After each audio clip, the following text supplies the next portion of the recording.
Irrigation శాఖ AEE Nikesh Kumar ను న్యాయమూర్తి ఇంట్లో జడ్జి ముందు హాజరుపరచగా 14 రోజులు రిమాండ్ విధించారు. డిసెంబర్ 13వ తేదీ వరకు ఏసీబీ రిమాండ్లోనే నికేష్ కుమార్ ఉండనున్నారు. ప్రస్తుతం నికేష్ కుమార్ ను చెంచల్గూడ జైలుకు తరలించారు.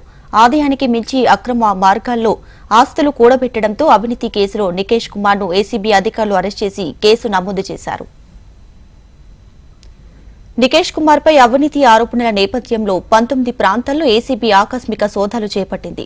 సోదాల్లో 5 ఇళ్ల స్థలాలు, 6.5 ఎకరాల వ్యవసాయ భూమి, 6 ఫ్లాట్లు, 2 కమర్షియల్ ప్రాపర్టీలకు చెందిన ఆస్తి పత్రాలను స్వాధీనం చేసుకుంది. నికేష్ కుమార్ మొత్తం ఆస్తుల విలువ 17,73,53,500గా ఏసీబీ నిర్ధారించింది. గతంలోనూ నికేష్ కుమార్ ఓ బిల్డింగ్ కు ఎన్ఓసీ ఇచ్చేందుకు ₹1,00,000 లంచం తీసుకుంటూ రెడ్ హ్యాండెడ్ గా పట్టుబడ్డారు. అయినా తీరు మార్చుకొని నికేష్ లంచాలకు తెగించినట్లు గుర్తించిన ఏసీబీ అరెస్ట్ చేసింది.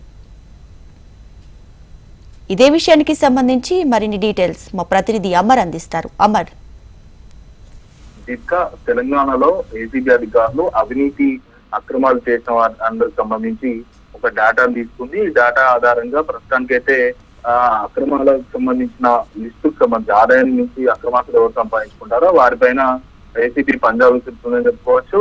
అయితే సస్పెండ్ అయినటువంటి irrigation assistant executive engineer Nikesh Kumar సంబంధించి అతని అవినీతి భాగవతం మొత్తం కూడా ఏసీబీ అధికారులు వెలుగులోకి తీసుకొచ్చారు. ఆదాయం ఇచ్చిన ఆస్తులు కలిగినట్లు గుర్తించారు. అయితే శనివారం తెల్లవారుజాము నుంచి సాయంత్రం వరకు కూడా ఆయన నివాసంతో పాటు అతని బంధువులు, స్నేహితుల నివాసాల్లో కూడా ఏసీబీ అధికారులు మొత్తం 19 ప్రాంతాల్లో సోదాలు నిర్వహించారు. ఆస్తులకు సంబంధించిన పలు పత్రాలను కూడా స్వాధీనం చేసుకున్నారు. అయితే నికేష్ ను అదుపులోకి తీసుకున్నారు నిన్న రాత్రి. అయితే ఇవాళ ఉదయం 6 గంటల సమయాన ఏసీబీ జడ్జి నివాసంలో నికేష్ ను హాజరుపరిచారు. విచారణ జరిపిన న్యాయమూర్తి ఈ నెల 13 వరకు కూడా జ్యుడిషియల్ రిమాండ్ కూడా విధించారు. దీంతో నికేష్ ను పోలీసులు చెంచల్గూడ జైలుకి అయితే తరలించారు. అయితే ఏసీబీ అధికారులు తనిఖీలు చేసిన క్రమంలో అయితే 19 ప్రాంతాల్లో సోదాలు నిర్వహించారు. సోదాలు నిర్వహించడంలో 17.74 కోట్ల వరకు కూడా అతని స్థిర చరాస్తులు ఉంటున్నట్టుగా పోలీసులు అయితే గుర్తించారు. అయితే తనిఖీల సందర్భంలో 5 ప్రాంతాల్లో ఇంటి స్థలాలతో పాటు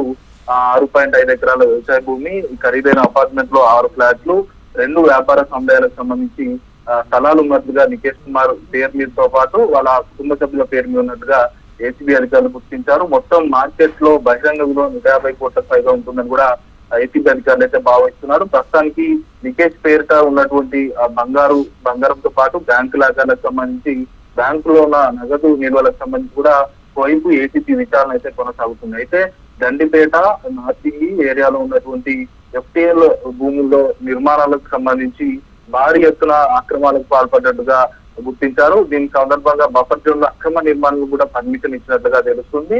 అయితే హైరిచ్ ఏరియా కావడంతో నార్సింగ్, గండిపేట ఈ ఏరియాలో టార్గెట్ గా ఇతడి దందా కొనసాగింది. మొత్తం ఏదైతే ఒక్కొక్క సెటిల్మెంట్ కూడా దాదాపు కోట్లలో కూడా సంపాదించినట్లుగా తెలుస్తుంది. అయితే 2021 నుంచి ఇప్పటి వరకు గండిపేట జోన్ లో జరిగినటువంటి ఇరిగేషన్ విభాగంలో జారీ చేసినటువంటి ఎన్ఓసీలకు సంబంధించి ఏసీబీ దృష్టి సారించింది. వారికి కూడా నోటీసులు ఇచ్చి విచారించేందుకైతే ఏసీబీ అధికారులు అయితే ప్రస్తుతానికైతే సిద్ధమయ్యారని చెప్పుకోవచ్చు.